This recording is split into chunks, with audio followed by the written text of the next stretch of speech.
What's up, Ninja? What's going on, man? Happy Monday. Oh. Yeah, I gotta say, this last week when we were having problems with this, it was everything to do with the Radeon graphics card. Because the minute I put the NVIDIA one back in, it all just works. It looks incredible. It's 1440p. The stream, everything's working. There's no stuttering, jittery crap anymore. You can change scenes around. Everything just loads. Back to NVIDIA. What's up, Drew? Good to see you, man. Happy Monday. Oh. We have so much to talk about today. Happy Monday, everybody, by the way.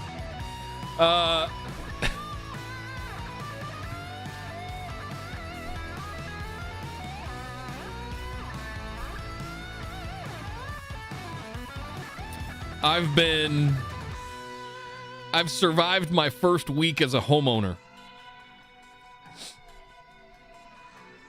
in Las Vegas. And I need to bounce some stuff off of you guys because I'm feeling some things. Good things. And I want to see, like, I want to change everything. I want to rewire everything. I want to replace stuff. I have to figure out a way to temper that.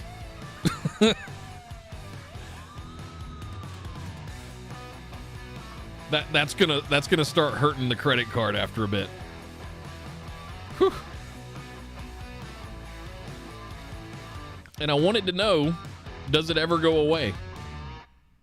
Does that desire, that drive, that need to not only just make everything your own, but shape it in your vision, does that ever go away? It never went away with me when I ran data centers. Like, I liked my data center built the way that I liked it. I liked my racks organized the way that I wanted them. I had my reasons and my ways of doing things. And now I'm experiencing that for the first time as a homeowner, and I did not expect it. I didn't.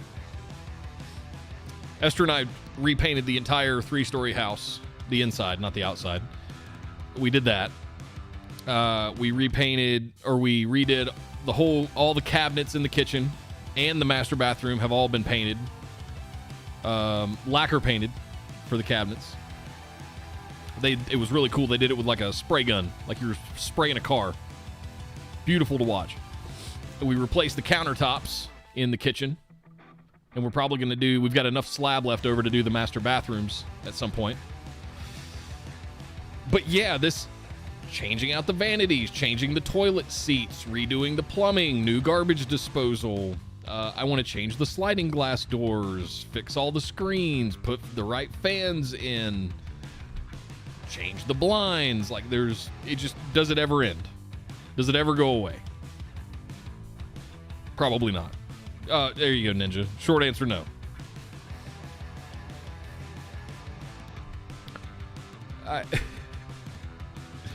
It has been a week, ladies and gents. Let me tell you, it has been a week. Not to mention the fact that I somehow was able to work a week. We're 2 weeks away. We're a little over a week away from Thanksgiving. The following week is AWS reInvent. So I've really got to get all my shit squared away this week. We're having literally daily conversations about all the content we're going to be shooting, filming, presenting, boothing at reInvent. So we got that coming. I am getting ready. We're going to do a fun video showing this chaos. I think I showed you guys it last week. It's gotten a little bit better. I've started to get my hands around the racks a little bit. Get in there and start cleaning them up, but it's full of cage nuts. It's full of slide rail shelves, so there's no actual like ball bearing roller rack rails. It's all just static shelves, which is fine. I frankly prefer that. So I'm slightly busy. Yes, Brian. There's just a little bit of stuff going on.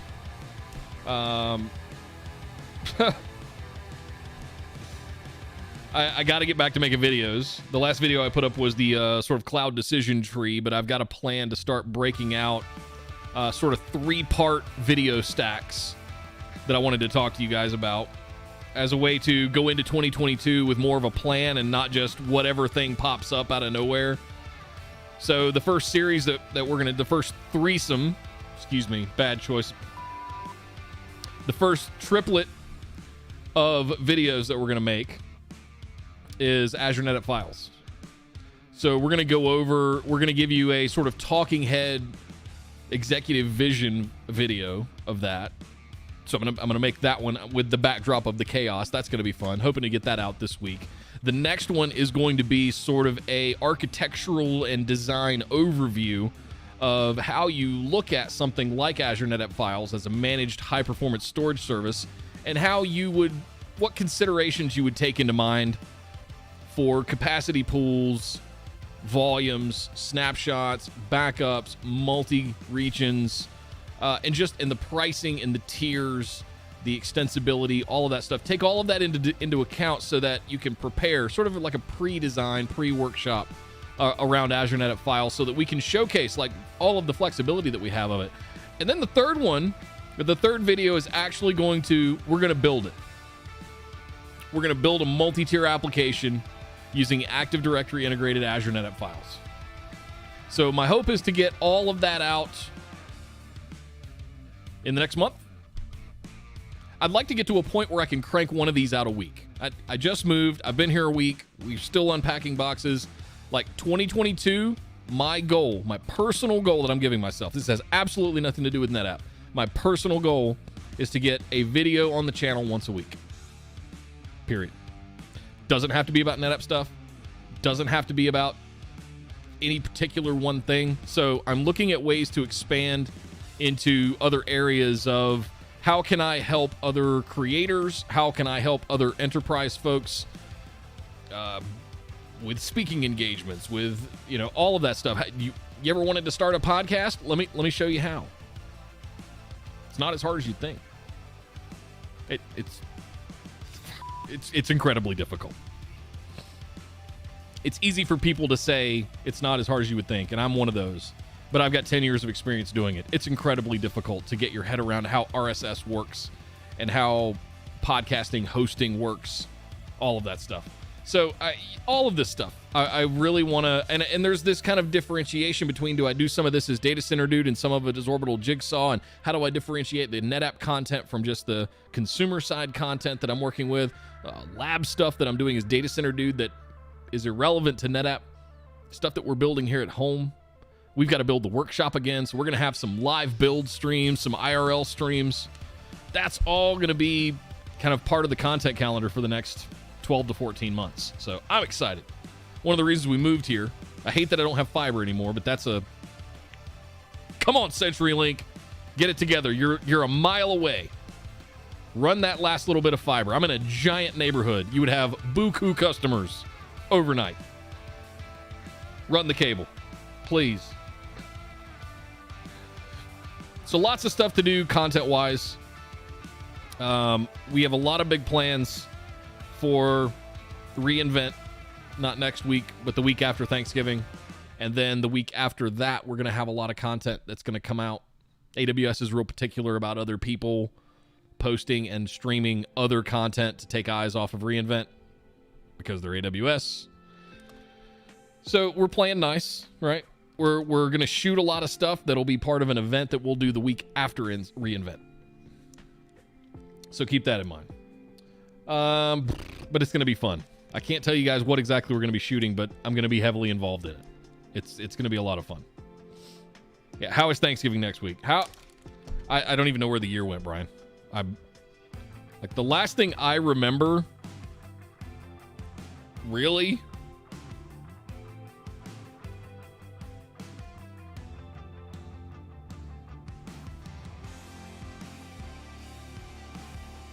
Esther and I went to Carolina Beach last summer, 2020.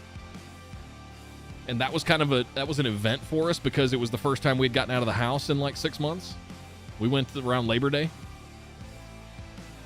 And then from there, it's all like a blur. From like September on last year, like we've spent all summer building up for VMworld. That kind of fell on its face. It's hard to fathom how much I've done just in 2021, but how much more I could do, or I could have done. Like Heinz, I talked about this with my manager the other day. When was this? I say the other day, it was July. It was in July. And I just referred to it as the other day. One of the things we talked about was, no, that's not true. We talked about it in July during our annual sort of review process, but we also talked about it in September time frame-ish. And I said, one of my goals that I'm giving myself is I want to put up a video a week. And it wasn't until I went to the EBC to film on the massive Surface TVs, and you guys have seen the first video of that with the cloud decision tree. It wasn't until I was on the driving there I realized every video I make could be broken out into more detailed versions of 3 to 5 videos. So just the Azure NetApp file was a perfect example. Let's treat it like some kind of piece of documentation, but we're gonna dumb it down a little bit, or slim it down a little bit, make it digestible for the masses. You could write an entire TR with executive overview and vision. You could write it on architectural decision making and design considerations. You could then give the stereo instructions of exactly how to deploy it, how to maintain it day to day. Like, I would normally like just do a talking head video or a demo video, but not, I would skip over some of the other stuff, the meat in the middle. So I had this thought about, well, why don't I just take that concept, that framework, and start building video stacks around that? So I'm hoping to shoot the kind of talking head overview in this week that we've mostly got the script for already. I just have to get it approved. I've got the one for the design considerations on the whiteboard that I shot in the EBC before I left for Vegas. That's already in the can. Just have to edit it. And then I've got my lab environment reconfigured to be able to do a demo that I can capture. Bam! Right there, 3 videos. Why can't I apply this to everything I'm doing? That's been the big conversation. So it's really about time. The thing I have the least amount of. But it's a matter, the hard part for me has been adjusting back to the West Coast. So the hardest thing, Esther and I went to bed last night at 9 o'clock. I'm normally up till either 10 p.m. or 2 a.m. I don't know how I did busted wide open for as long as I did. That would lead to nights of 2 a.m. 5 nights a week. I don't know how. And it's come down to, I was just running myself ragged. It's taken me about the last week to 2 weeks to really catch up. And frankly, we haven't had a breath since really the beginning of August when all this started. We were like, oh yeah, let's see what's on the market. Let's see what kind of houses are out there. Bang! Shot out of a gun. And we haven't looked back. It's Thanksgiving next week. And we're just now kind of going,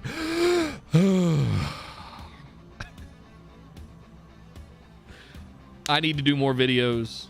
I need to do more customer engagements. I want to do more non-NetApp content as well. I've got 2 giant racks over here that we can fill up over the next couple of years. Oh, Mike. Mike didn't get the memo. Hang on one second. We're over here now.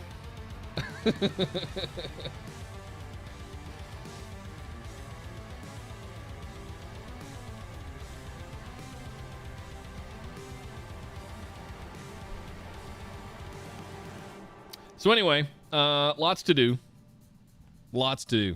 And I like being in that state. I like when there's a lot to do. When there's a lot of free time, I tend to start creating stuff. Like I tend to start creating work. But the better Yeah. Hey Mike, glad you found us. I didn't circulate the memo. It was kind of a snap decision to do about a month or so ago. Yeah, for some reason the bot didn't yell at us. In either server, did it? No, I didn't do it in the... Oh, well. It's one of these days, the interface designers for live streams will begin to take YouTube seriously. But today is not that day. Everything still mostly revolves around how they built it for Twitch. But it is what it is. My overlays work. All right, the stuff that you guys are seeing on screen, all that still works. And that's really all that matters right now, because I don't have any of the widgets turned on stuff, whatever you call it, the alerts and things like that. I think there's one if somebody subscribes to the channel. How do we test that? I don't even care anymore. But I missed you guys. Last week was pretty busy. We were unpacking, setting up the studio, trying to get stuff out of boxes. My garage looks like a cardboard recycling facility right now. We got to the point where we just gave up trying to stack things neatly and just started just throwing the empty boxes, broken down or not, out into the garage. You guys will be really proud of me. I made a commitment. I committed to something. This was very hard to do. It was an extremely traumatic experience that I wanted to share with you guys that I went through. I threw away all of my OEM boxes for all of my gear. I know. I know.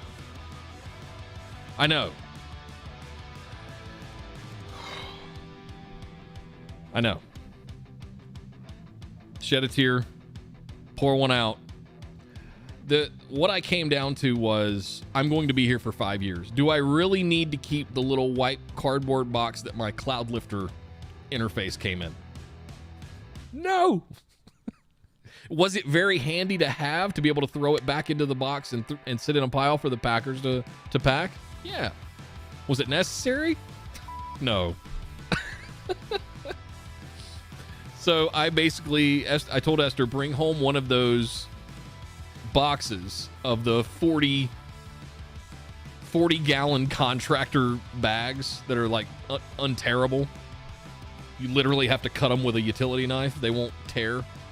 And I now have it about 1/8 of the OEM boxes. I kept my big Extreme Glacial motherboard box because it's more of a briefcase than a box.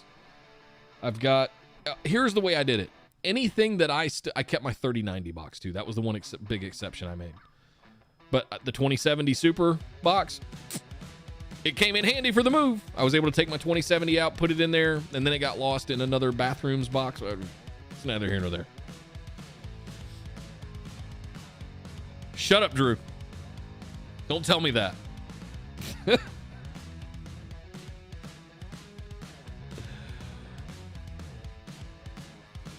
Now it's in my head that they're still down there, and I want to go get them all. It was a very hard thing to do. I don't have any closets in this space up here, so I've got one shelving system, and I'm going to get another one to put back there in front of that window where we're going to build the workshop in the next couple of weeks, probably over Thanksgiving week next week. So we'll be doing some IRL streams next week with that as we put the pegboard back up and rebuild things, right? I'm also probably going to reorient this desk about 90 degrees that way, which I need to ask you guys. You probably don't want to look at the window or the wall. Would you prefer if I put the back of the desk against the wall so you could see everything behind me? Because I'm starting to lean in that direction. Because the backdrop would be the studio, the NetApp racks, the shelves, and all of that stuff. And as opposed to me dressing up the wall with shit hanging on it, I think that's a better, some shelves like I used to have. I want it to be one big open space. Like one giant creative space. So I'm thinking instead of flipping it this way, I'm going to flip it the other way and kind of kitty corner it into the wall a little bit so the camera view that you guys have shoots all the way down basically that direction. You guys can't see it, but it's that way. But eventually I'm going to have like the blue pieces of the NetApp racks lit up. You're going to be able to see all of the gear in there. That's another live IRL stream we need to do. I've got most of it dry cabled, just dry run cabled right now that we're going to need to... I've got to get a couple of extra things. I've got to get a bigger UPS. I need to organize the rack a little bit based on... Like I need the power strip to be right in the middle so that I can do stuff up and down. The trip light stuff. There's probably going to be some PDUs purchased in the future. I'm not a huge fan of the ones that they use by default. I want something that's a little bit more managed, integrated, not just kind of a dumb extension cord. Right? They're nice. Don't get me wrong. They're data center caliber. But I want something that I can plug an Ethernet jack into and manage. I figured that'd be the standard of the day. So I'll get that sorted out. I've still got some stuff to get on the desk. Most of it's here, but once I get everything bolted down, cable managed, all that stuff. Yes, I'm actually going to cable manage my desk this time. Just be patient with me. I want to get it... You know what?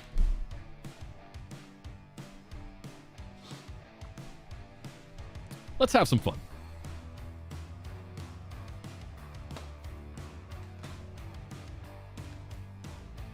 Now, my hope is that I don't yank anything out of the back of my PC, but in case I do, I'll be back. Now, you're going to see some things moving around here, but hang tight.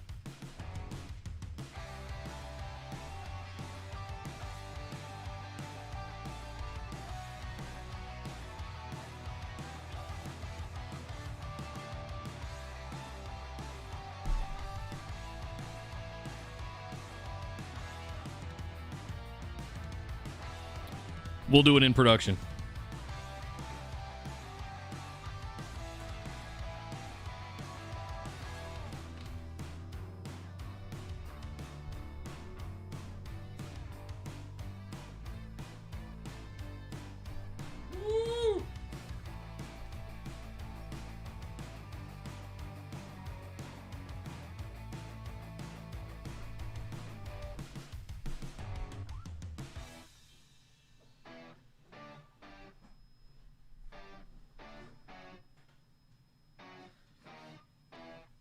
I got to be real careful because there's a couple of short USBs. Ugh. Let's see. What can you guys see now? Ooh, you can start to see. That's where the...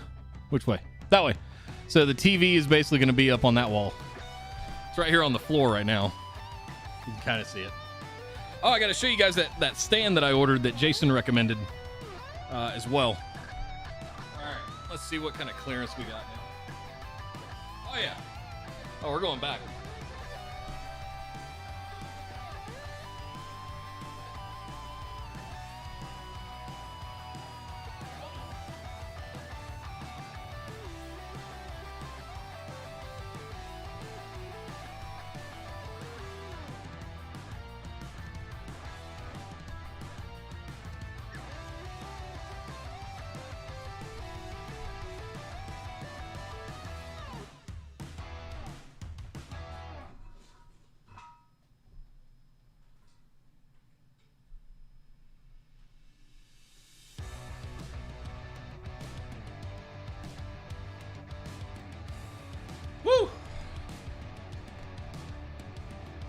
All right, adjusted. I had to adjust the cable. Hang tight. Are we still on?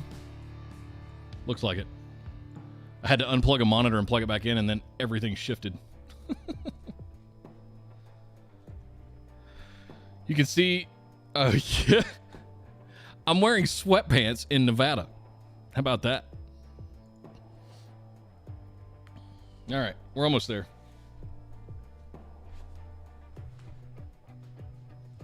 I'm at the tippity top, but I'm only halfway up.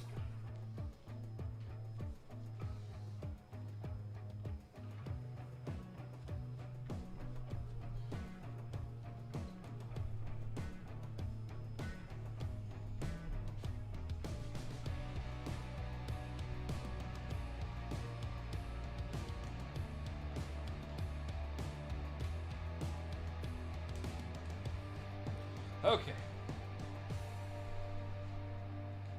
Why is that not going further? Whew.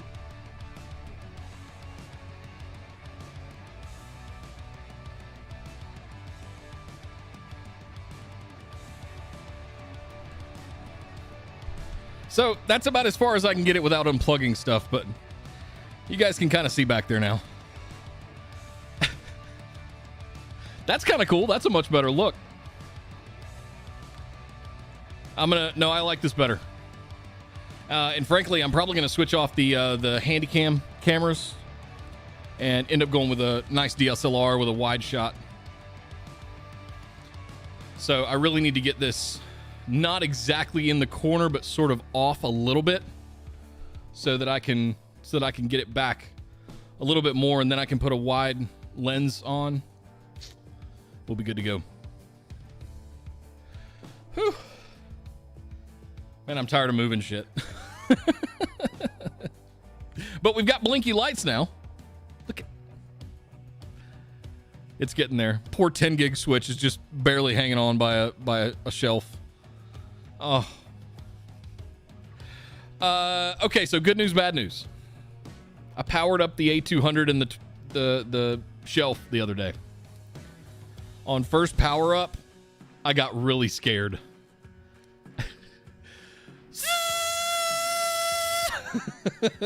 I was like, oh shit, what have I done? And then it settled, and then it settled, and then it settled, and then it settled to where I could barely hear it. It sounded like a Roomba running around the room. It sounded like it was quieter than our Dyson. It was quieter than the air conditioning unit when it kicks on. It's going to work. I could not even feel heat coming out of the back of it after 20 minutes of running. And it was kind of just a dumb power up. Like I put all the power in. I didn't even do the shelf interconnects. I didn't do the cluster or the management plane interconnect. I didn't do any of it. I just wanted to hear it. So once we get it all, we're going to get it all up and running. God, I got cables all under my desk now. Damn it. All right. We'll get all that fixed this week. It's probably going to be one of my big projects tonight, today, and tomorrow. Yeah, this is nice. I like this a lot, actually. So you guys can, let me see what you guys can see.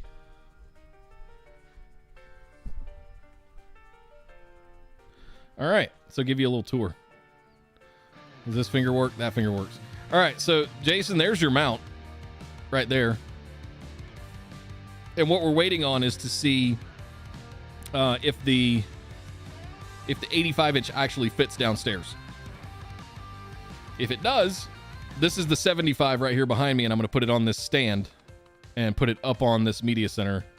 And then I'll have my recliner over here and be able to just watch TV. Plus, we're going to use that as a kind of a different set. I'm going to have a ficus tree, and we'll put some shelves up behind it and use that as a talking head set where I'm sitting in my big red chair.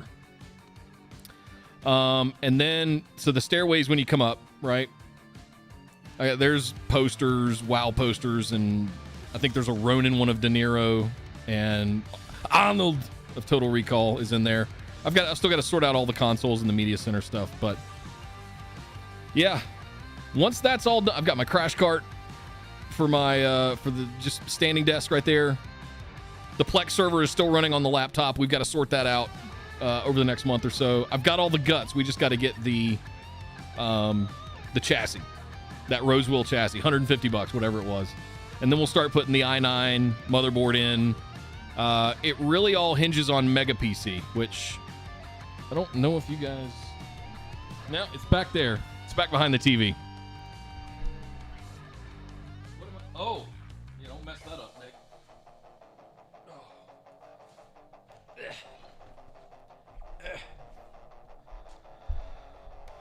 Mega PC. Well, my original thought was that I was going to turn the desk the other way. You guys would see the wall or an offshoot on the side, and I was going to put it up on a little butcher block table that I've found with steel legs. I found one literally that's the exact dimensions of the case, the 1000D case. It's about $140, and it's got thick butcher block, and it's on steel legs. And what I was thinking about doing was drilling into the legs, tapping them, and putting giant casters on top of it so that I could wheel it around as a cart. Because, guys, I'm here to tell you, that son of a bitch is heavy. I've lifted 4U servers myself that are not as heavy as that thing. It is heavy. So the idea of putting it on like a shitty folding table from Office Depot, no. It needs steel. And it needs something that the feet can grip onto. And it needs something that can breathe. It needs a flat, hard surface.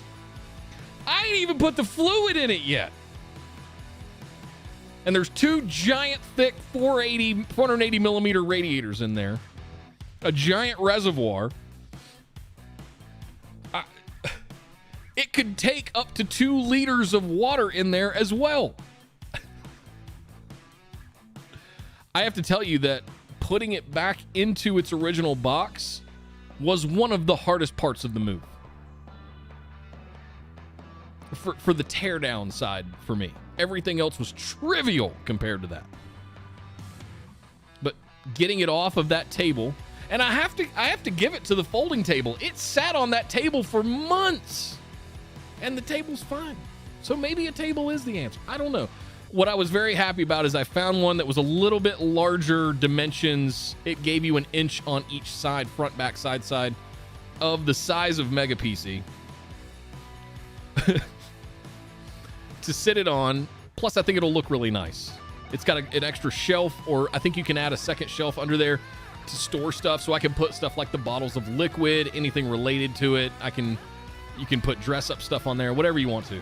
I could put these spare radiators that I've got sitting over here now. I have 3 spare radiators I have no idea what I'm going to do with. But probably good to have spares. What was the other thing? Oh, I was thinking about getting a flower bed tray to actually sit the PC in. So that if for some reason something popped, something broke, something cracked, I wouldn't dump 2 liters of purple distilled fluid all over this carpet. And whatever is under the carpet. Namely, I think Esther's office is right under me. Hernia removal stream. Coming to you live from the operating room, it's the Hernia Removal Show. Oh. So yeah, I think what I'm going to do is completely unhook the PC, get the desk where I want it, and then put the PC back where it needs to be. But the hard part about doing that is I guess I could just turn the camera on and look at what you guys see. But really, this is going to get solved not so much by the desk positioning, but by getting a different camera setup. That's what I need to do.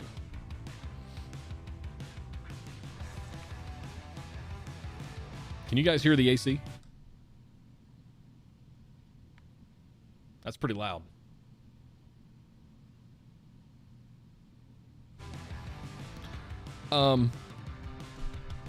Yeah, I want to unhook the PC, get the desk exactly where I want it, get the camera positioned exactly where I want it, so you guys can see basically the entire wide shot behind me.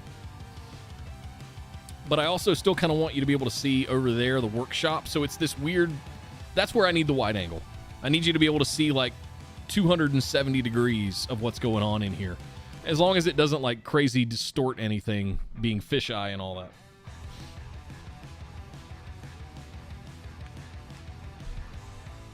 Well, the reason I asked if you could hear it, the 4 U's worth of NetApp that are over there in that rack are quieter than the AC. I'm pretty happy with that.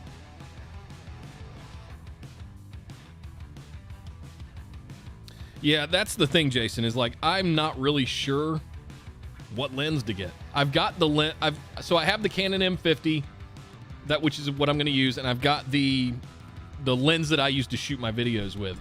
If it's a matter of getting another M50 and another one of those lenses, I don't know that I would do the M50 for a streaming camera, because short of hacking the firmware or getting some add-on app that does a keep alive, it won't stay on. The auto power off, there's not really a way to override that unless they've changed the firmware in the last year. So I don't know that I need a camera that can be on for hours at a time. I'm happy to buy the dummy batteries and all I did for the M50. It doesn't get it done.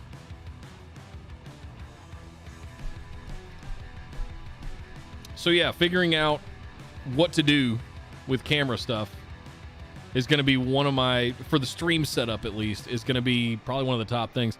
Other than that, the only other thing I'm thinking of changing is adding a third 27-inch and taking the 34-inch ultra wide and putting it up here.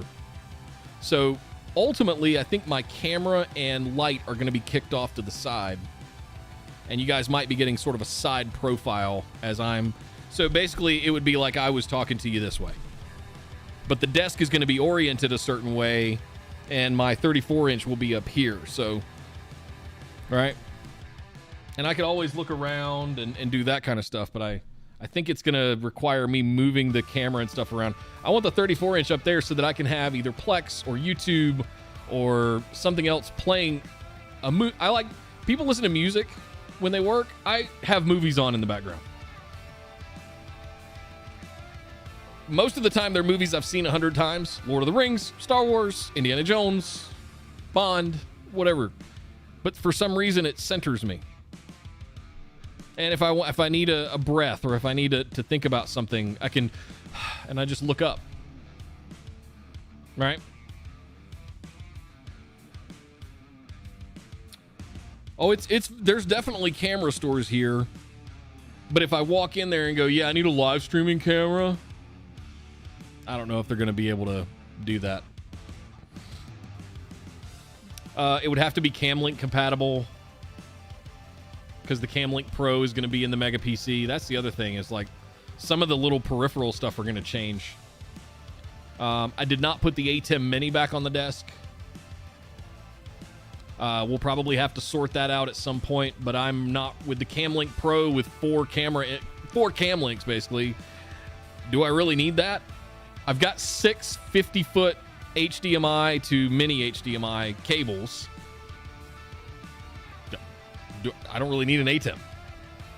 Anybody want to buy an A10 Mini? Yeah, I think that's the idea, Jason, is or get them on Amazon where it's safe to return them. Yeah. That's the intention, at least.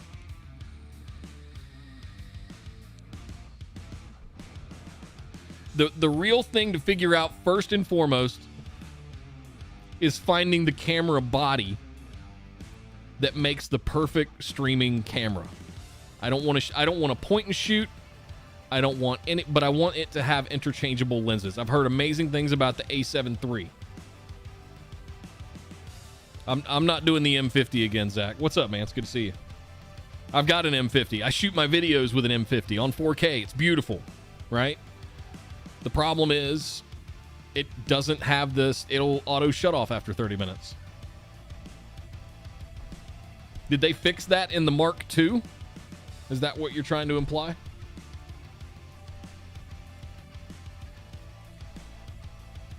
I got sucked into the whole, oh, Canon M50, because it's less than $500 and all that stuff last year.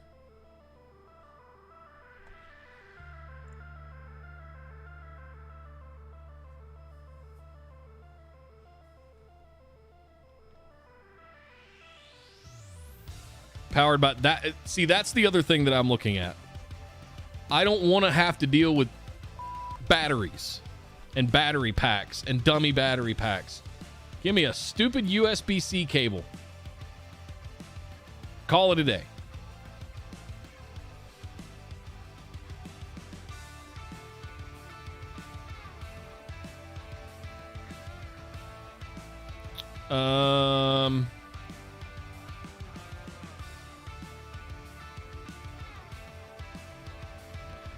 Oh, that's new.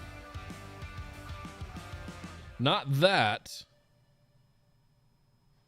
Where did I? Oh, this is new.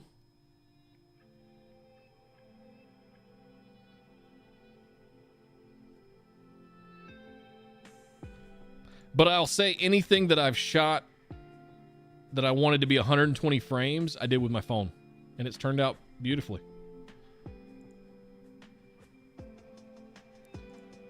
Vertical video.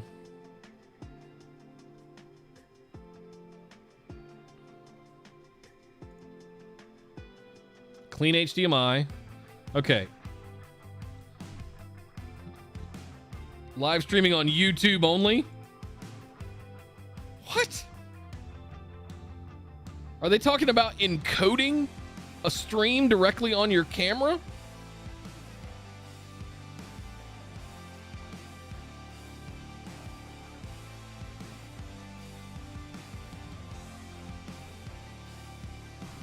That is a fundamental misunderstanding of what people want from a live stream, a camera for a live stream.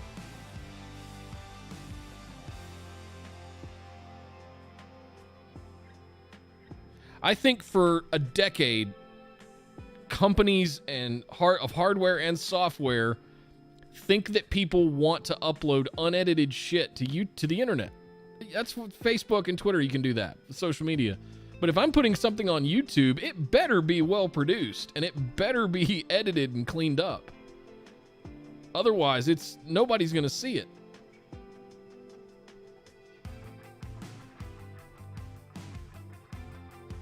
So where are let me go to specifications.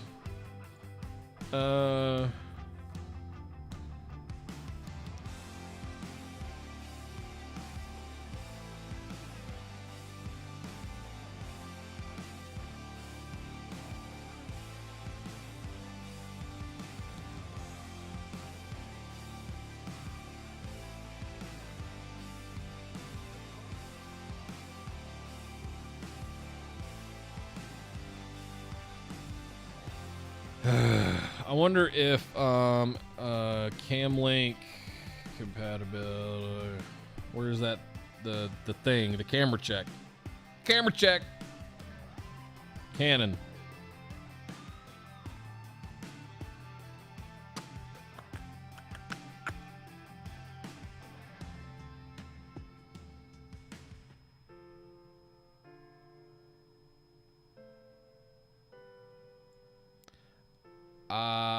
I don't believe you can disable power off in settings. That's why there was so much software out there that hacked around that would do a keep alive kind of thing. It has great HDMI. If you don't disable autofocus, it has the bracket. Like, you guys can't see the bracket. I can see the bracket on my camera right now. But the bracket on the M50, but this is my HRF 800. The bracket on the M50 goes through the HDMI. So they say clean HDMI. No, it isn't. It's not. Yeah, I've plugged mine in before. I don't. Is it compatible? Does it turn on? Yeah. Unlimited runtime. No. Deal breaker. So here's the thing. Is there a way to filter? You know what would be really cool? Give me a list of cameras. Give me a list of these features, because they've got them for every single camera. Like, can I filter by these? Like, I only want to see cameras that have unlimited runtime. I can filter by resolution.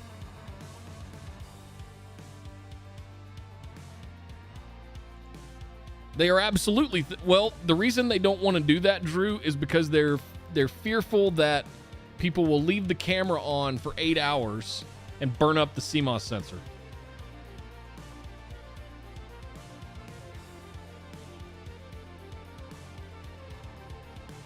That's why the whole auto shutoff thing exists in the first place, as a safety catch. So people have gone out and they've hacked Nikon firmware and they've hacked Canon firmware, and they've come up with these workarounds where it can do a keep alive sort of operation. It's annoying.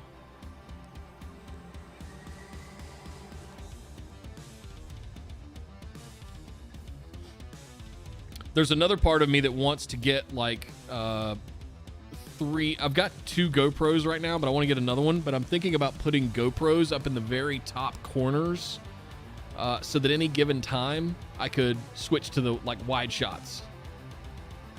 Right?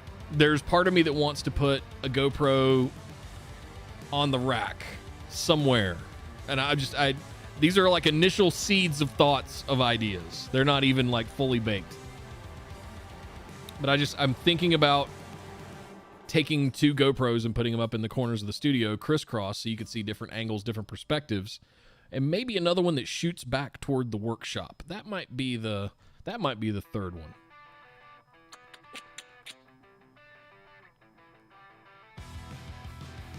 And at least that way we could have some wide shot perspectives of the studio in different places. I can put all of those on the Camlink Pro.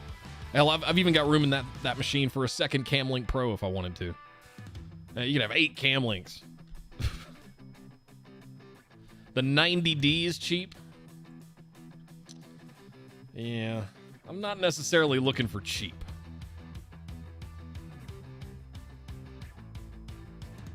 Okay. Let's go shopping.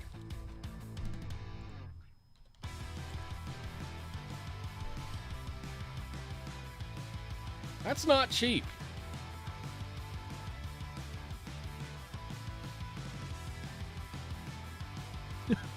When you say cheap, I don't typically think over $1,000. That's subjective, and the M50 is $499. Like, even that is not it. Like, people think of cheap and they think of, oh, I'll get a $100 webcam. That's cheap. Here's the other thing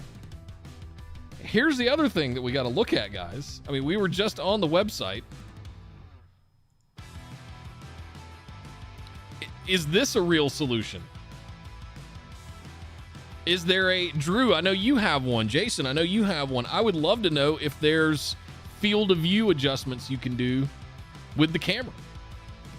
Because for $199 or whatever it is, I mean, as long as it does 1080p, 60 frames per second, that's really all I want.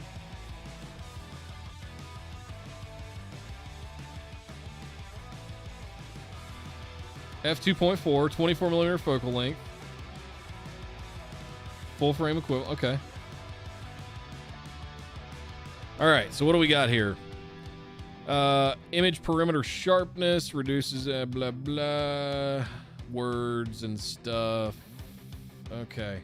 So in the app,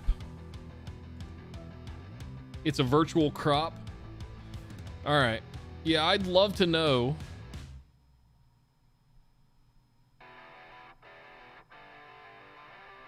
I had intentions of getting one of these just to see. Because I wouldn't do the thing. I think it's a 1/4 20 mount. I would put it on my mount so I could angle it any way I want to and not you know, have it depend on where the monitors are.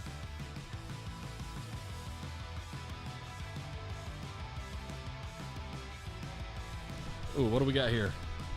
So we got zoom and field of view.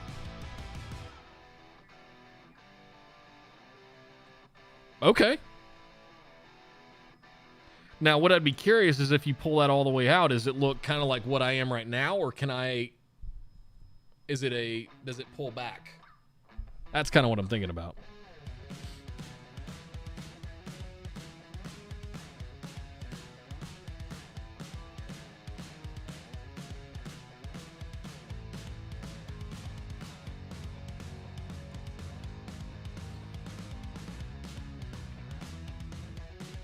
Because I mean, if the bottom is 83 degrees and I can go up to like 100 degree field of view, 90 degree field, like now you've got my attention.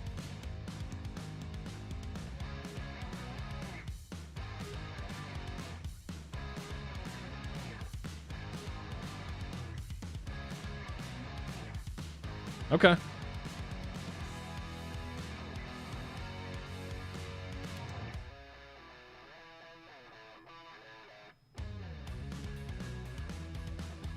Yeah, see, if I'm looking at this, that's kind of exactly what I want right there. What she's got going on.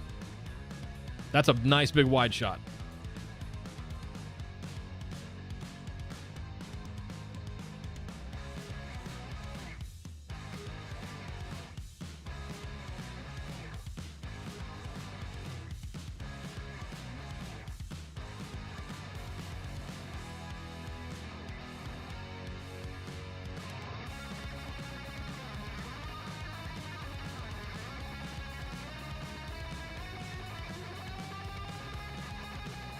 That's a funny diagram.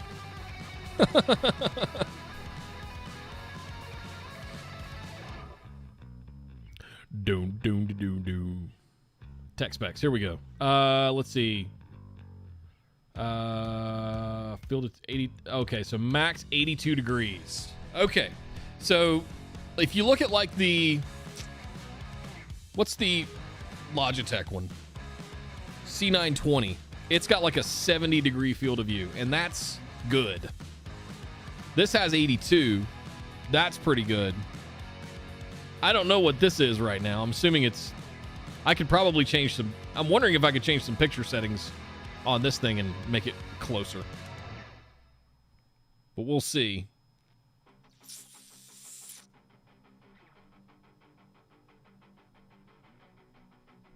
Supported resolutions, 1080p 60. Boom. I'm wondering if this is the answer, guys.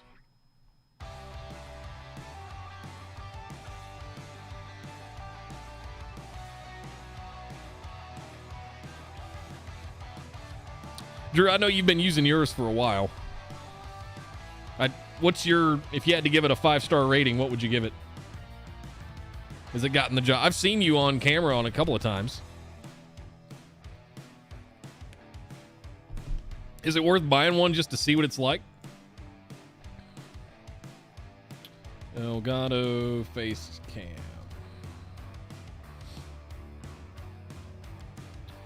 Yeah, so Jason, that's exactly what I'm referring to. 100 degree plus. It's not good on your Mac. Yeah, I've noticed it's broken up a little bit when we were on calls previously.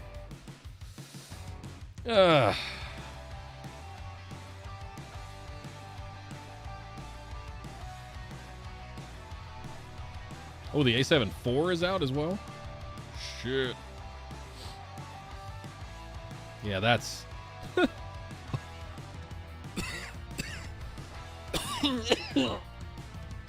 Good Lord. That's just for the body.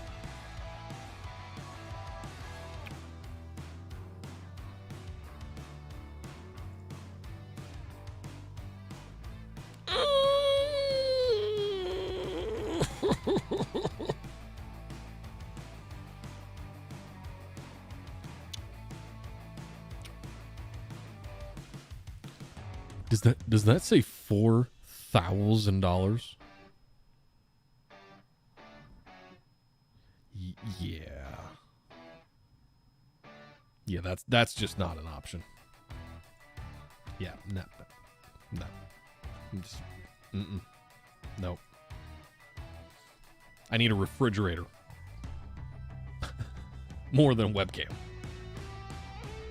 I'm literally going to be using this for nothing but a live stream camera.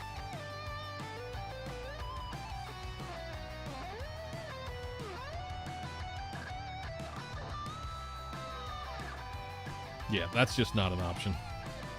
I wonder if anybody's got any of the face cams. Elgato face cam. Any used?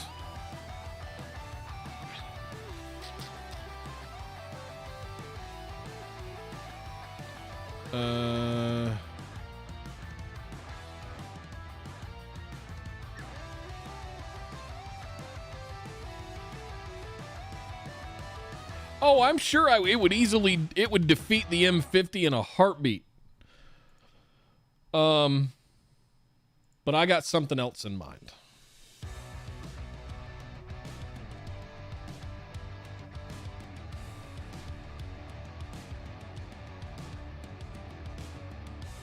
For that.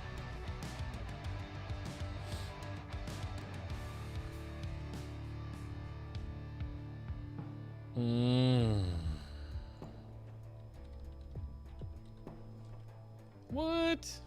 What?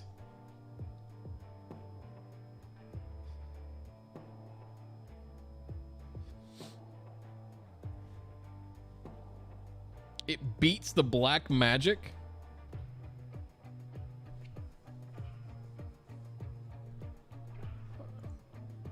That's bold.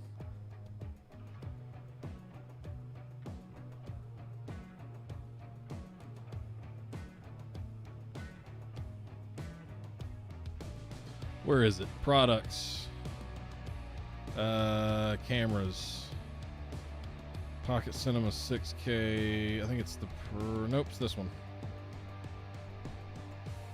So this is the one I was gonna get this summer.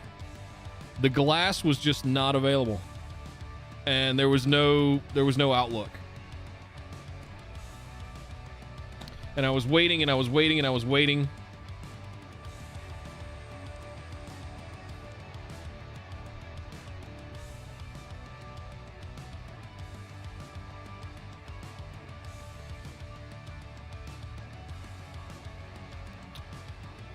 And I kind of gave up and I just canceled the order.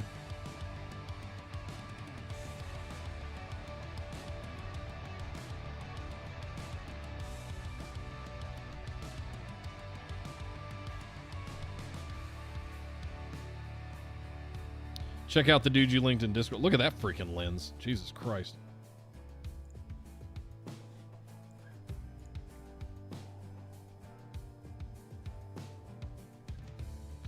Oh, I'm not gonna buy a $2,000 camera body. All right, man. I'll check it out in a little bit. I mean, hell, even this one's $1,200. Like, even that's a bit of a stretch.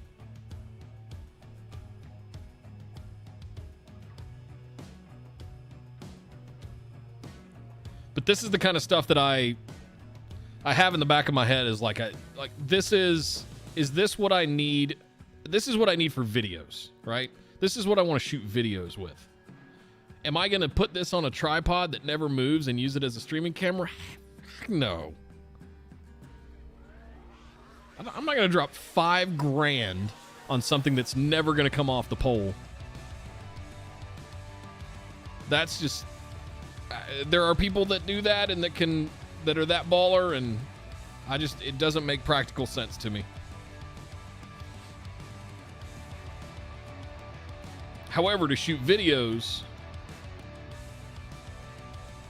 I would love to have something like this, mainly for the I/O. I mean, the I/O looks incredible.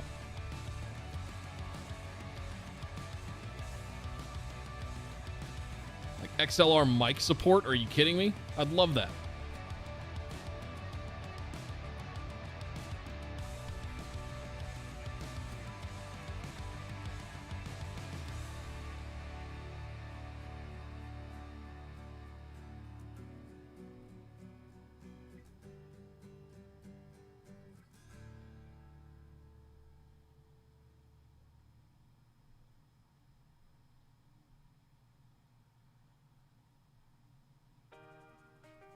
This is one of my favorite things that I never knew I needed when shooting videos by yourself.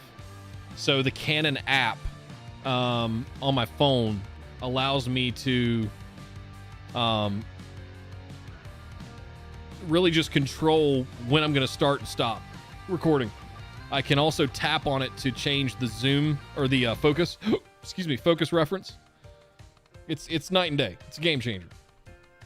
I can't imagine trying to do some of the stuff that I've done by myself with one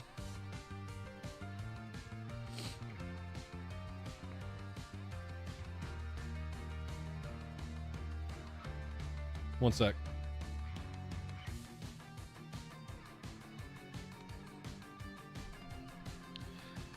I got a friend who's tripping the breaker in his house anytime he turns his PC on. I'm like, probably your power supply. It's either that or the voltage regulator on your motherboard. Wireless control of your camera is not to be understated, especially if you're like a solo creator and you're making videos and stuff like that. If you're sitting somewhere, like if I'm going to be sitting at the chair and I'm going to have the camera on a tripod 6 to 10 feet away from me, I don't want to get up, push the button, come back, sit down, and take a minute to gather myself and then start talking.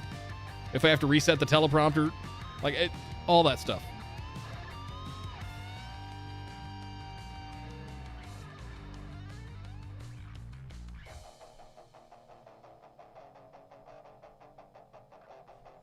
YouTube live streaming with A10 Mini. Yeah, that's fine. I've got a PC that can encode. It's interesting that I never got around to trying replacing my PC for streaming. Like, you know, all those people I built back in 2019, I built a 2 PC setup because I knew I was going to be getting into this, and that during that time is what everybody said. You need to have one that's encoding and streaming and another one that's doing like your gameplay and all that kind of stuff. Well, what if you could offload the encoding from your PC altogether onto something like an A10 Mini? Like, I never got around to trying that. And I never saw I know several of you bought A10 Minis. I never heard of any content that you guys did or any experience with it. I would love to know if that's something that's very real and possible, because everything that they say, yeah. I mean, does it support, learn more about it? So I'm curious. I know you had to have the A10 Mini Pro or A10 Pro Mini, whichever one came with the encoding function. Does it do 1440p? I don't know.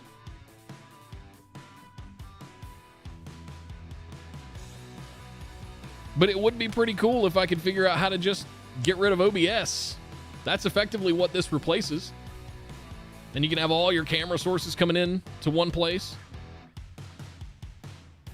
Yeah, you can have you can have up to 4 HDMI sources, so that can be laptops, that can be cameras, could be a phone. You know, you got one single out. USB to connect to your PC for control. Whoa! Whoa! Look at that thing. You'll get A10 Mini Pro features plus 8 inputs, 2 separate outputs, 4 keyers, 6 picture-in-picture. Oh my God. A multi-view with up to 16. Jesus. Now that is a switcher.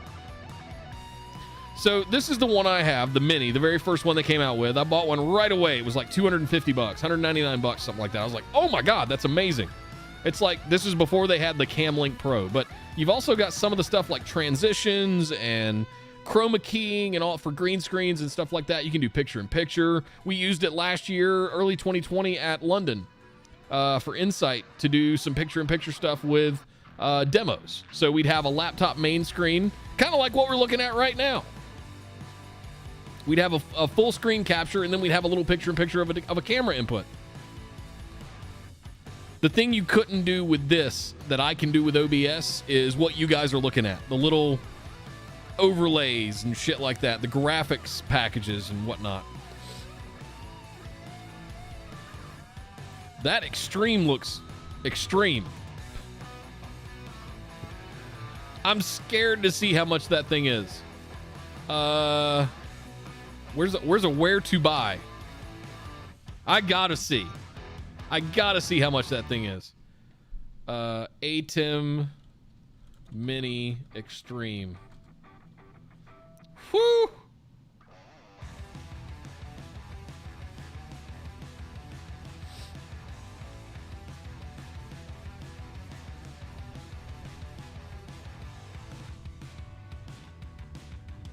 Jesus.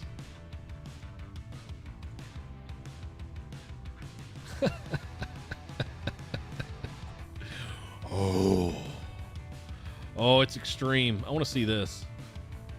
All right, so what do we got here? So we've basically got gain, focus, black shut and volume control. Is this volume? Mic volume. So you've got this 1, 2, 3, 4, 5, 6, 7, 8 times. So that's basically all your individual camera controls. And then I don't know what any of this stuff is up here. Color bars, dip, black, fade to black, or usually it's FTB. Oh, there it is. There's your fade to black down there. So you do a transition and then you highlight fade to black, hit auto, and it'll fade out, right? Or you can just cut to different ones. So I can say stage 5 and 6 and hit cut, and it'll cut to a different thing, right? This is insane. So, oh, I see. These are your volumes for your gains for your microphones inputs, and then your volume for your headphones. And then you've got your keyer, turn on and off green screen. DSK1? I guess there's an SD card maybe. Record and stream. The question becomes, how do you do graphics? I would absolutely love if I could just offload the necessity of OBS to a device like this. Because we've got plenty of softwares that are out there doing it right now. Restream is doing it. StreamYard is doing it. Squadcast. There's a whole bunch of like SaaS offerings out there to be able to do this kind of stuff. I would love if this could just replace. I could throw this in the backpack and take it with me on trips. What I don't have is the ability to live stream with one. So what is the ATEM Mini Pro at now? Is it still $500? $499? That seems high. Yeah, $495. What is that one? Oh, with a... Huh? Oh, kit includes... Oh, cables and shit. Yeah, I don't need all that. So that's it right there. Shop pre-owned. All right, so they got one for $20 off open box. Okay. Anyway, it's worth having a conversation about, because at the end of the day, if I can control a live stream away from my PC, that's a bonus. Like, that's a big deal to me. I would love to be able to get to a point where I can just sit the ATEM Mini over there and just run a long-ass USB-C cable, or vice versa. They have control. They have remote. I could just pull up a web browser on my phone or my iPad that is the controls for it. And they have software to basically emulate the hardware controls. So I don't know. It's the more I start thinking about like production stuff, the less I get so wrapped around the axle about it, I don't end up creating anything. So I want to get into a rhythm where I'm creating videos again, now that the move is behind us for the most part, and we've got a little bit of settling to do between now and the end of the year. But I mean, I'm telling you guys, come January, video a week. I'll shoot it on my iPhone if I have to. My shitty little 8 Plus can shoot 4K. I'm at a point where it's quantity over quality to a certain extent. And a lot of people stop creating content, and including me, because I become such a perfectionist. I become so OCD about it. Not anymore. There's a certain point where you get to the 80% rule, right? You get the good enough. And that's what the cloud decision tree was. Now, what I will say is that it's reflected in view counts. And some of this is to do with, I'll happily share with you guys. I've always been transparent about metrics and stuff like that. I've been testing some shorts as well, just to try it out. But if you look at the new NetApp, it's over 5,000 views. If you look at the FSX announcement, it's 3,800 views. And then a couple weeks later, 6 weeks later, I put up the cloud decision tree one. 670 views. Am I judging that personally based on the quality of the content? A little bit. It doesn't make it any less valuable. It doesn't make it any less surprising when the CMO of NetApp tweets it out unprompted. Hey, if you are having trouble deciding what service to use, check out this video by Data Center Dude. Cool. Thank you, James. But certain videos have certain impacts. Like if I go back and look at my 3 trends from 2020, 800 views in a year. Like certain videos hit and certain ones don't. I thought I had cracked the code at a certain point, but sometimes you just get checked, right?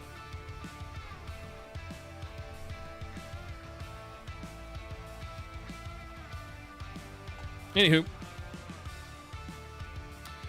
What else did we need to do today? I've got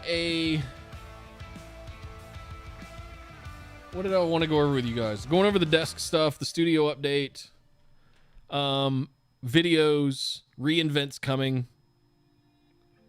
Oh, I wanted to show you guys something. Speaking of Discord, let me show you in the NetApp Discord. Make sure I'm not in a... There we go.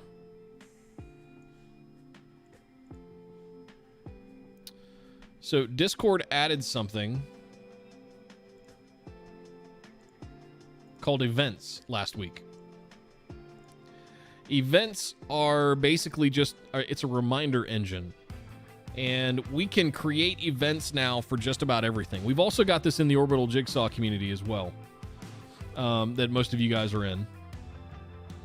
But what if we can have an event, whether it's a panel discussion or an AMA or whatever it might be, we can set up a voice channel for watch party, right? I can choose watch party.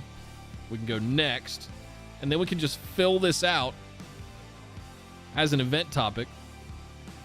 Just choose a date and a start time, give a little bit of a description.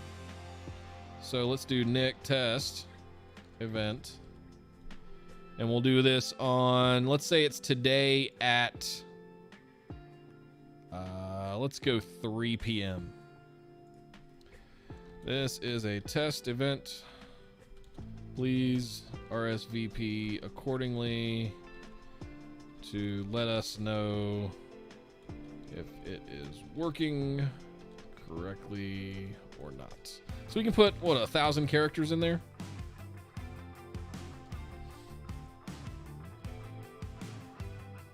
So where is this going to post? Is the question. Let's find out.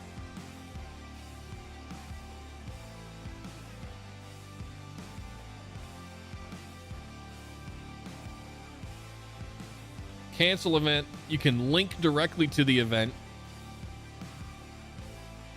You can start the event.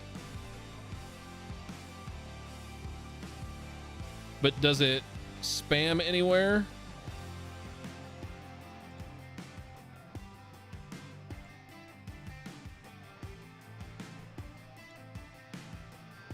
Nope.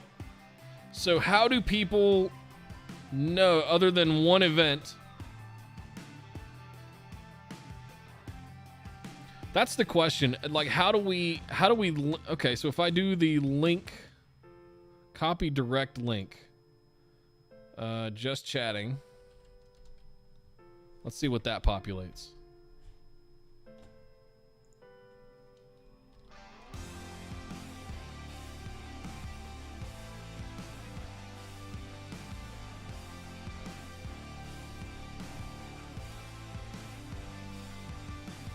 What does that bring up? Oh, that's nice. That's really nice.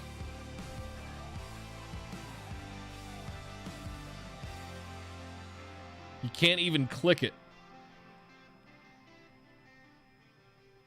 Well, there might be a permissions thing that we have to go turn on too. So it doesn't even show up as clickable for you, Zach?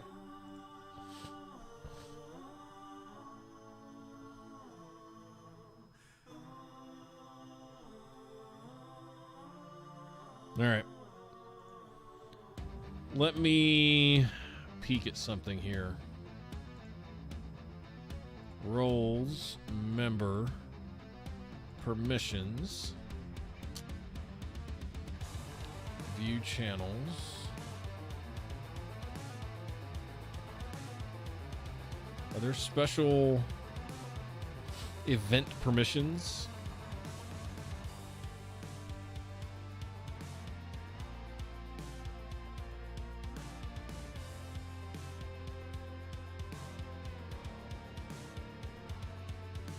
Maybe it's in the channels?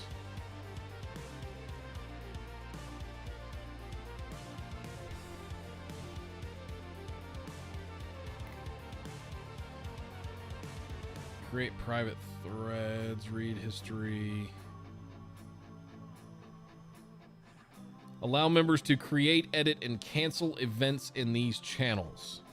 That's literally the only permission.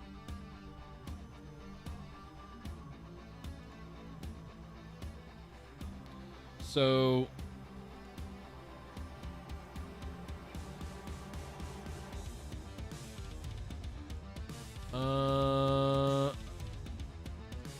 so I said it was in the watch party channel. It's interesting that it won't even bring it up for you, Zach.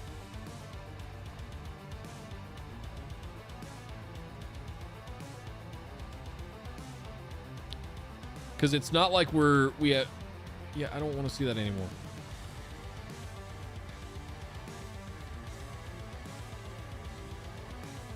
It's not like I'm given an option of like who to show it to.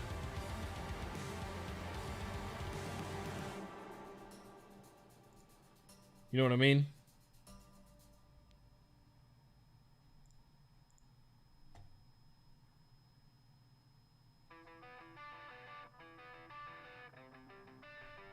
Oh, did Drew hide it? No?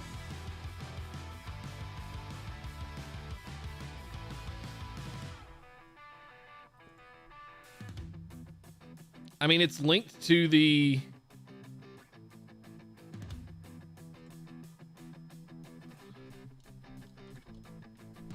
Let's change that to AWS Watch Party.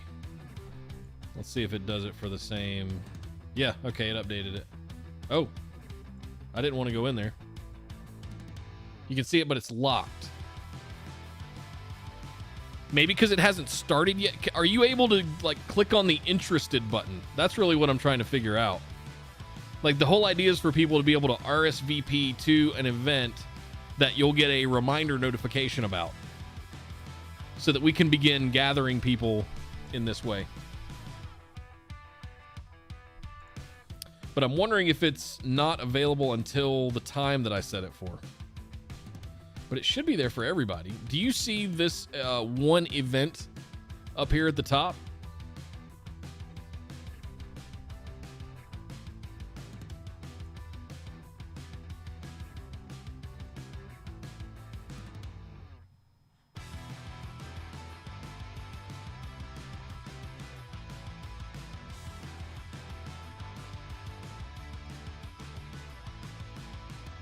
Huh.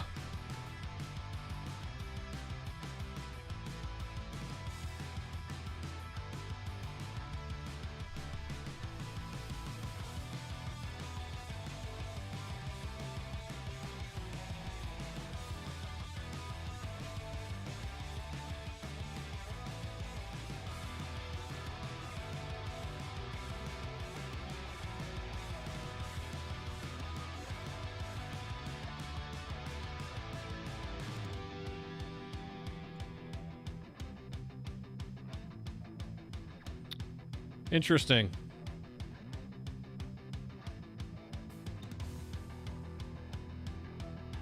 That's not supposed to be there.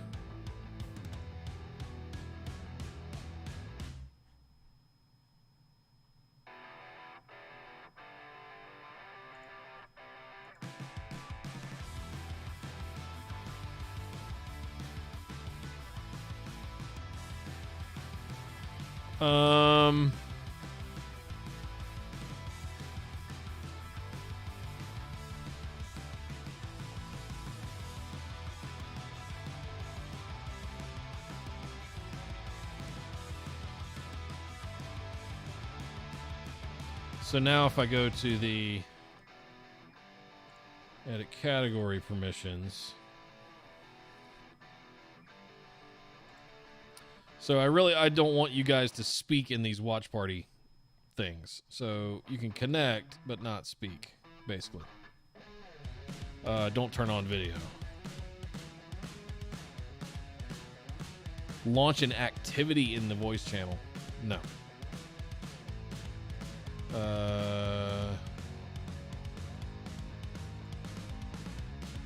So Zach, did that? Oh, hang on, Drew. We can just blow away the channel and recreate a new one. Does that change no event showing?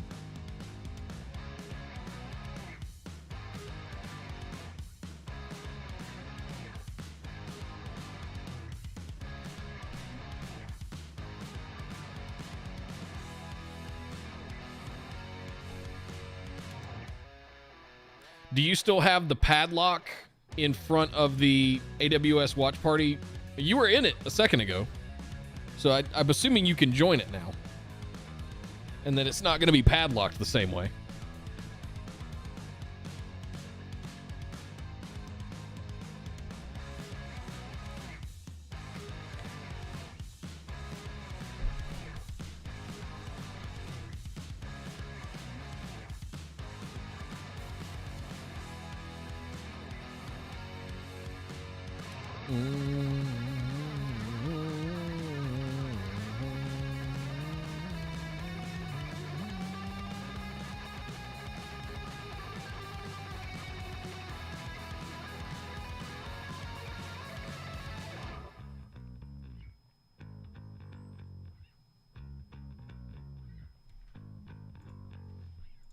Interesting.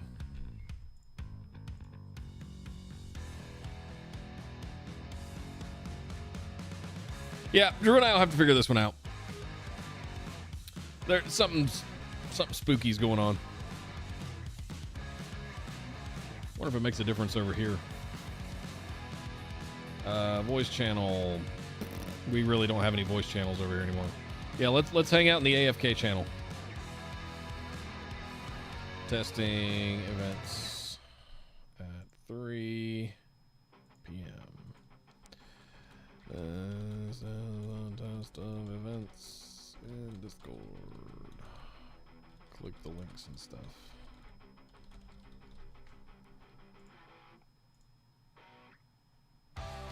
Okay.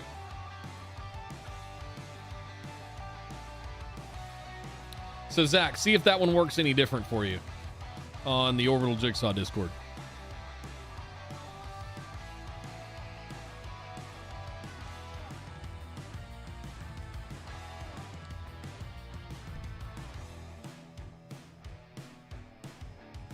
Oh, I need to do the copy event link.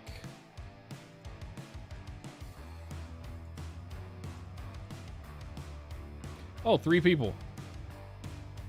So that one worked.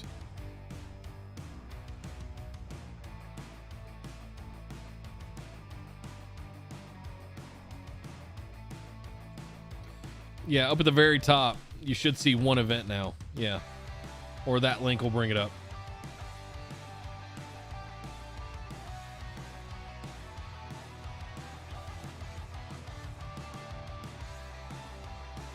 Events in private channels don't support server invite links. Okay, that's good to know. So, Drew, we've got something broken over on the NetApp one. We'll have to figure that one out. I'm excited about events. I think it's going to be a way to streamline like what we've got upcoming. It gives me a way to go in it. Like I was doing this whole like schedule of events kind of thing, and I this whole crap right here, I would love to just do events. Like this whole channel can go away now, right? Like I don't need to do all of this stuff anymore. This entire year we've been tracking like all the stuff that we watch together, you know, and we can, I think I don't know if it's gotten as sophisticated as being able to assign certain things to people, but the folks that do wrestling for the old BWO crowd, they can come in and do watch parties of pay-per-views and things like that as events. Like I'm so excited about events. Will Zach, we'll take you up on that for sure. Appreciate that.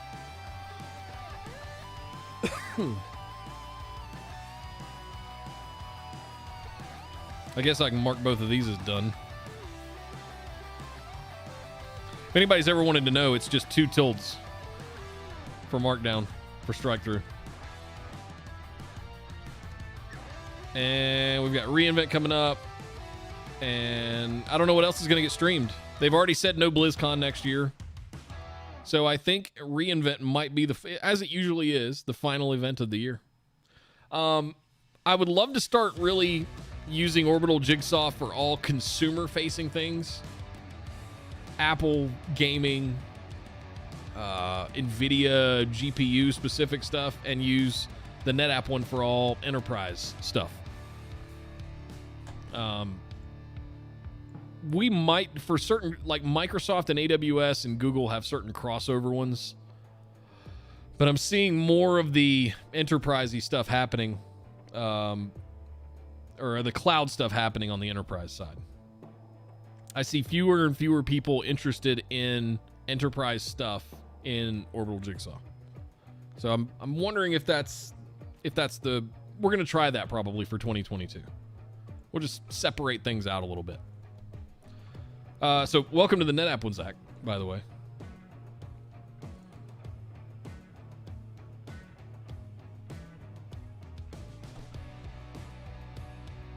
But yeah, I'm excited to get rid of this channel. How to display them in a way that's different than one event. I guess if you come up here and look at the events, and you'll see a whole listing of them here. Like if I go voice channel, AFK, next, event 2, and we'll go this one at 5 p.m.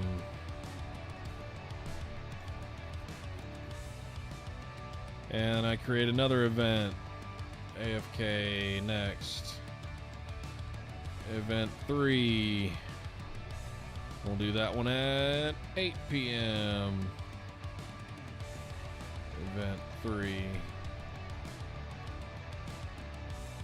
That's cool. That's really freaking cool. And then as a user, you can just come down and go interested, interested, interested, not interested, whatever. And maybe it'll disappear. I really dig that. I think that's fantastic. I think the events team is going to go gaga over that. So I can't wait to show the events team here at NetApp this new functionality.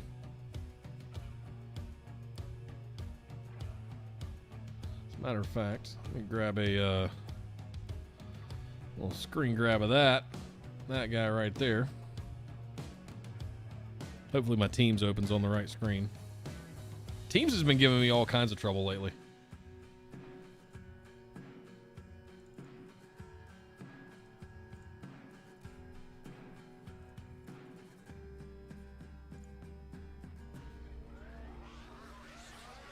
It just doesn't open.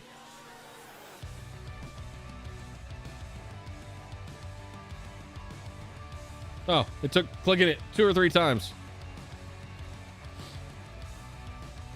Get it off my screen for you guys see something you're not supposed to. There we go.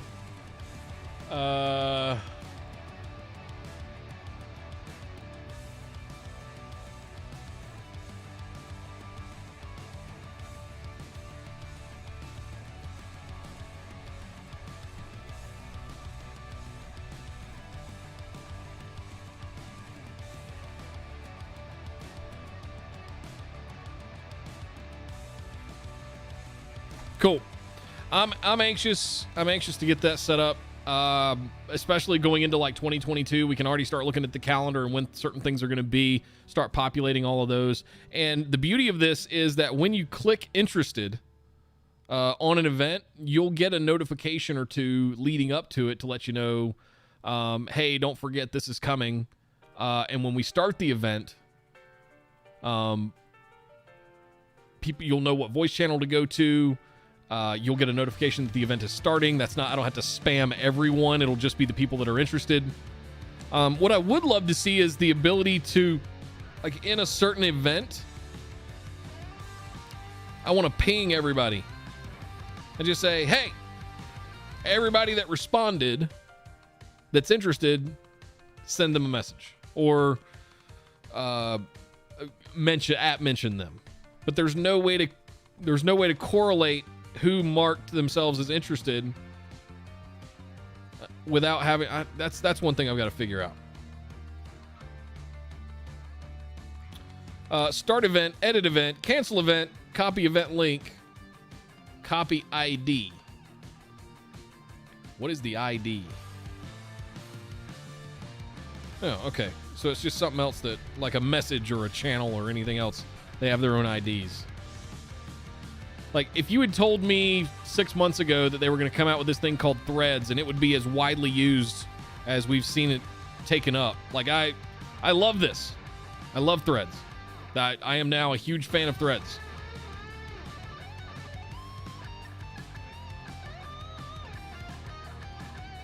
I don't know if it's something I don't think we've enabled it. Or we don't really have a lot of threads going on over here in NetApp. But they're using the shit out of them over here. And they're actually, I can trust the users. They're using them in the right way. I've had to correct a couple of them.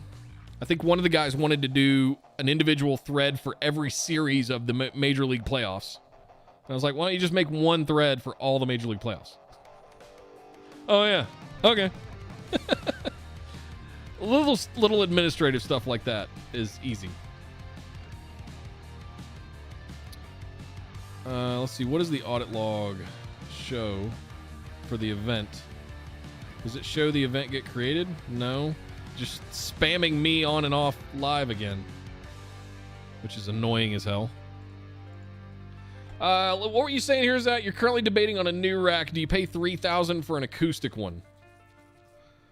I mean, that depends on how much gear you've got, how sensitive to the noise you are, that kind of stuff.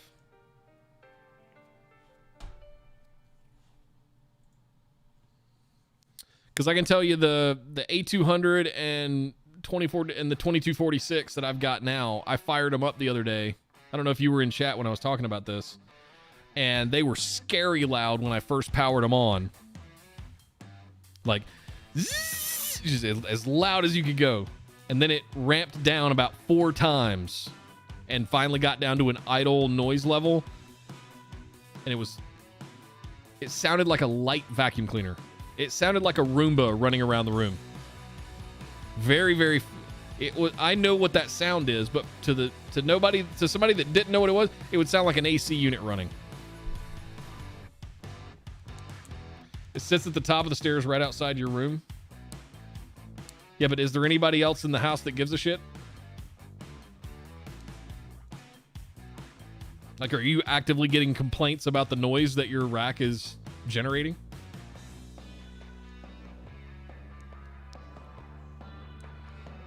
Oh goodness.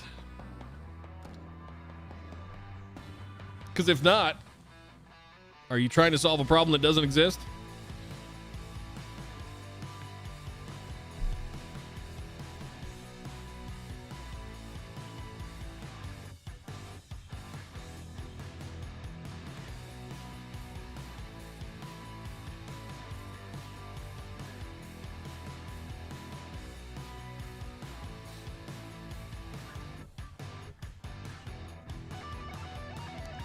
You have 3 4246s?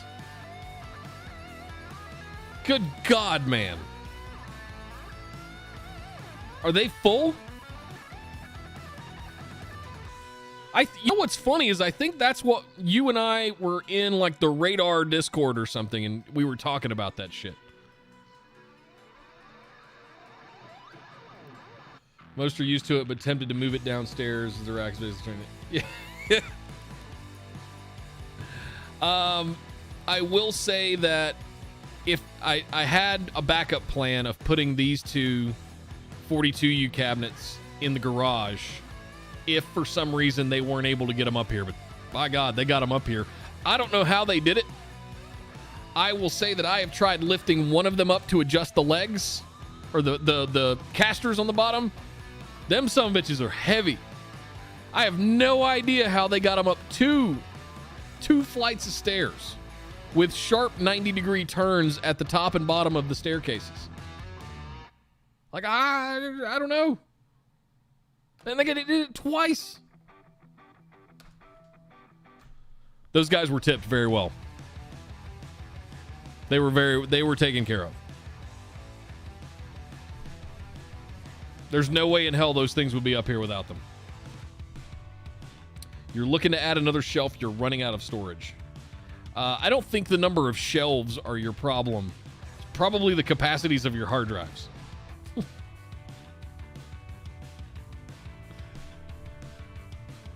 The 4246 is the one with the sleds with the 2 drives in it, right?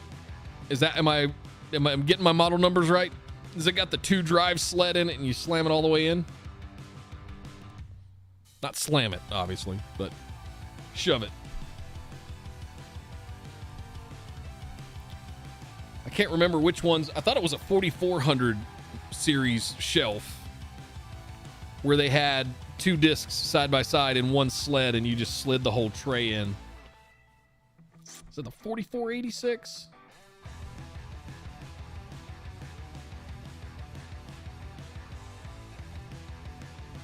Jesus, man. How much? I don't even want to know how much data you got then. That's a scary amount of... Whew. And you're running out? What RAID configuration are you using?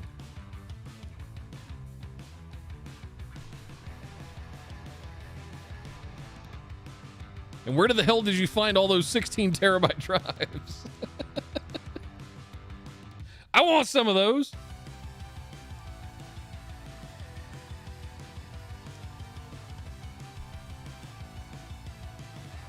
Exactly.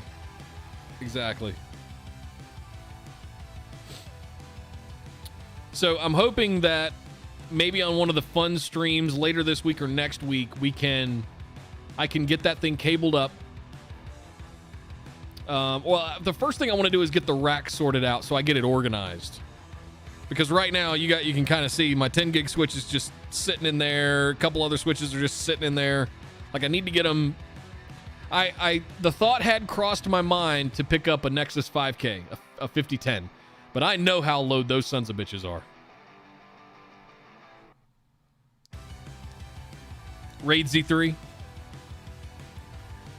I don't know that is that 3-disc parity? What's the significance of the Z3?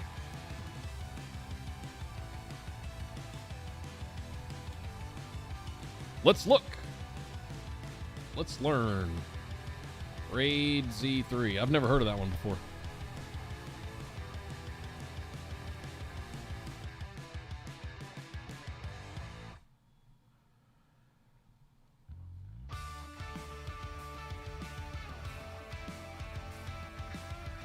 Oh, 2 parity blocks, 2 data blocks. 5 ability. Yeah, 3-disc parity. Got it. Okay. So you can suffer 3-disc failures, which is probably good if you're using all 16 terabyte drives, because it's going to take freaking forever to rebuild one of those if you lose a drive. So you better have more than one parity drive. Yeah, I'm with you.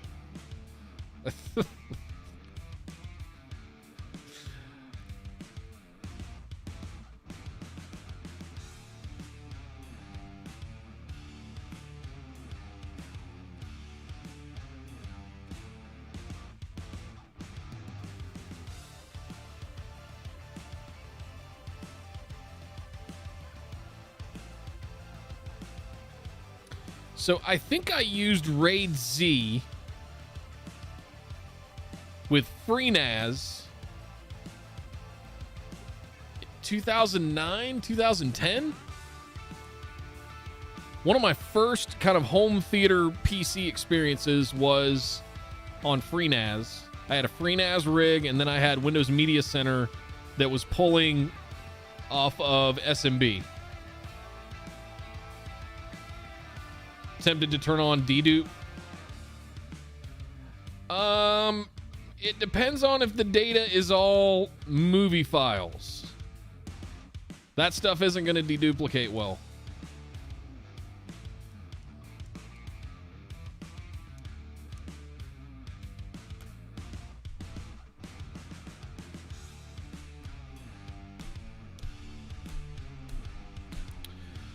One of the reasons we saw deduplication work so well 10 years ago was because it was all VM files, and all the VMs had the same operating systems stored in their VMDKs, so all the blocks looked the same, right? That's where deduplication really took hold. It was because of virtualized environments.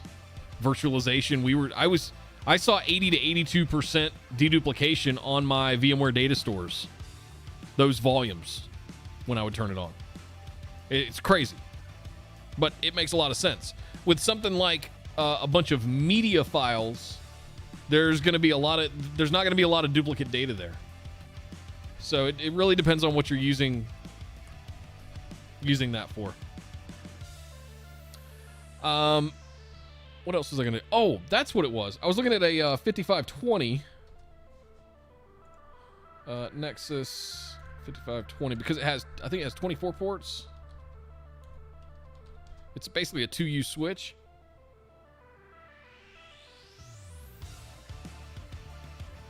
Oh, that's not an actual switch?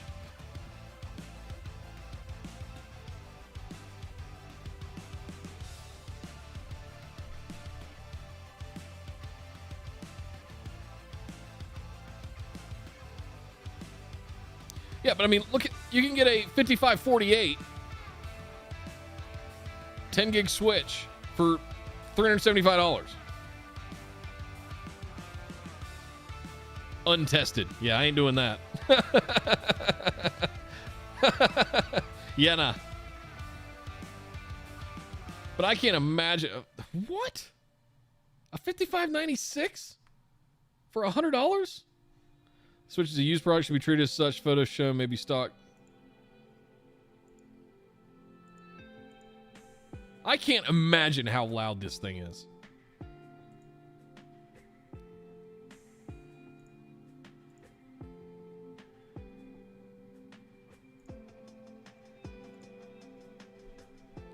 But I will say that I'm at a point where my 8-port 10 gig switch is going to be at capacity.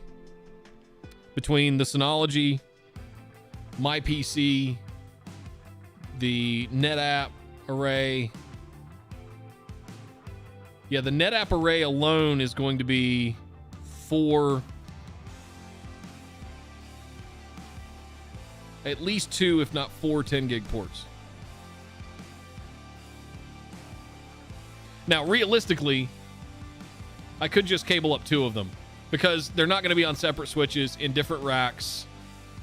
You know, the whole HA thing, it's a hobbyist kind of thing. And it would be kind of cool to see a failover situation happen if that were to, if I did have an interface failure. TrueNAS is absolutely the one that I'm keeping an eye on myself. Absolutely.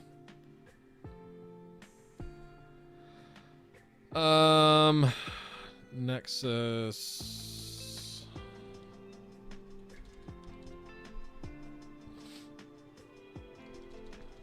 Cisco Nexus. Yeah, let's just search for Cisco Nexus. What comes up here?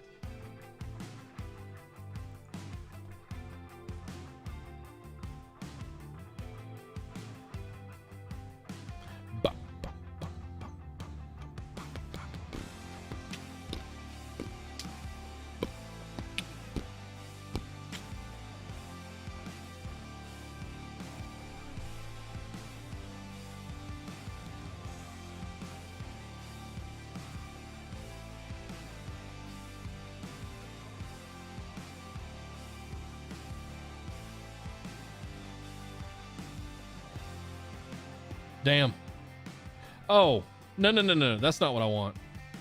I remember we used to run those.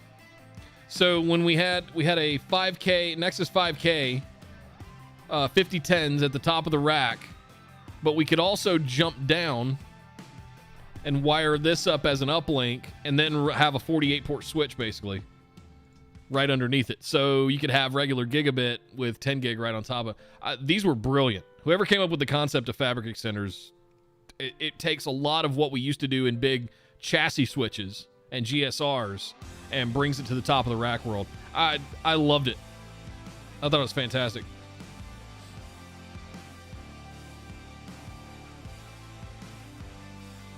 It's an interesting idea. I would be terrified of the noise. Switches are some of the loudest things in the data center.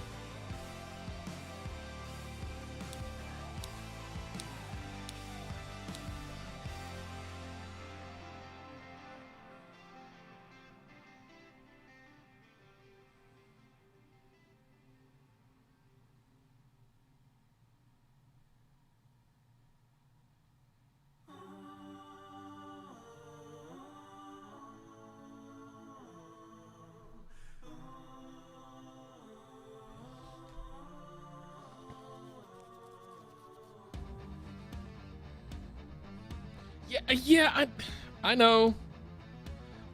Then I don't want to have to deal with all the logs. Oh, incompatible fans found in burr.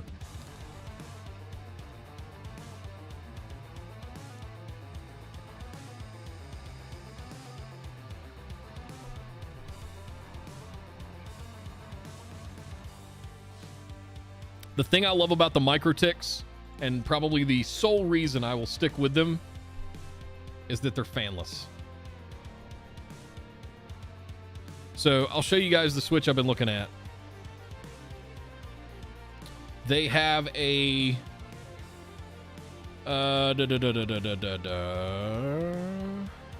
they have a bigger, it's the same switch that I have now with more port count.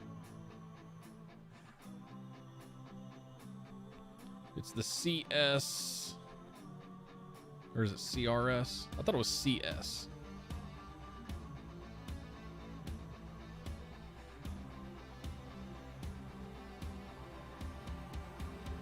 Gigabit. So that's the one I have right now. The 10 port, 8 SFP plus. And it's got an uplink gigabit console, right? There is another one.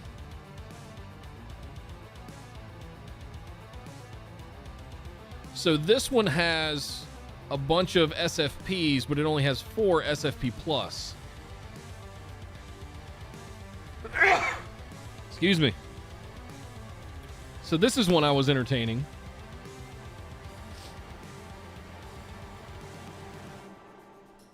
Wait, the thing I wanted to, is it fanless?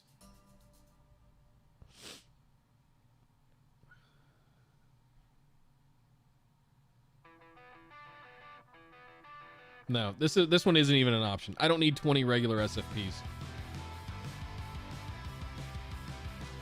Here it is. 16 SFP plus cages. There we go. Yep. So 2 CPUs, or 2 cores, I should say.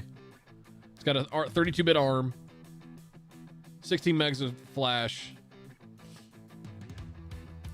It has 16 SFP plus ports. That's the one I need. I need it. But I need it. Are they selling their own SFP modules now? That's fantastic. $29 for an RJ45? Oh, that's only gigabit.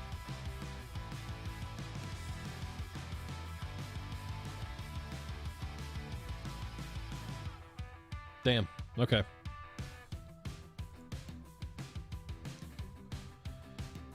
So let's see. Where do I buy this thing? I think I bought the other one on Amazon.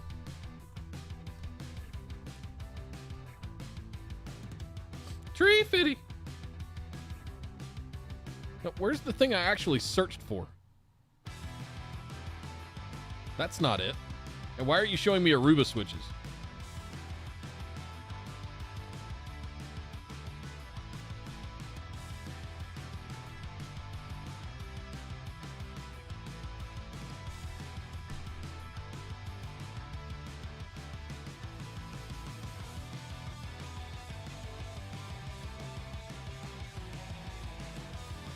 Huh, okay. I guess that is it. That's different than the one that they were showing in the... No, I guess it is the same one. Yeah, but look at this. Heat sink on the back. Passive cooling, fanless. 16 port, 10 gig switch. Fanless. For $350. And it's... I can attest, the 8-port one is legit. I mean... Fan kicks in, so it does have a fan. One thing to know is that even though this is advertised as a quiet switch, the minute you start plugging SFPs, it raises the temperature. The fan kicks in a high gear. If you are sound conscious, this will affect you. Shit!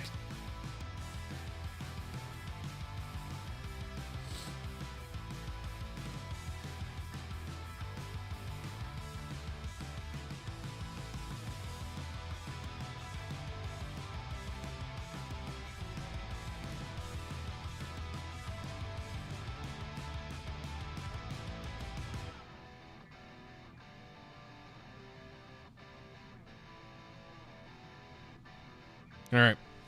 Anyway, I got a one-on-one here in about 5 minutes. We got some shopping to do. We've got a lab to build. We basically got to build Data Center Dudes Data Center 2.0. Some of this stuff will get incorporated. Some of we're going to make the best of what we got. I really don't need to run 2 cables from my PC and 2 cables from the Synology anymore. One is fine. Most of it is just active passive shit anyway. I can turn all the LACP off. I can make do with what I got for now. In fact, I'd rather reverse flip the script and have 2 cables to each controller of the A200 rather than my PC, you know, or the Synology for that matter. The only thing it's serving these days are my home drives, my shares, Plex, things like that. If it goes down, it goes down. It's not the end of the world. But thanks for hanging today, guys. I'm glad to be back. I feel like I'm back in the swing of things. We're going to get out of here. I got to go do some one-on-ones and stuff. I'm going to keep working on the studio this week. I'll show you guys progress Wednesday and Friday. Thanksgiving next week here in the States. Might play some games next week, next Wednesday, Friday. We'll see. We'll see. But got stuff back up and running. Glad to see the stream running again as well as it possibly could be. Still able to send up 10 megabit per second without... So even the Cox cable stuff is coming through so far. We'll see how it does when we start throwing some big stuff at it.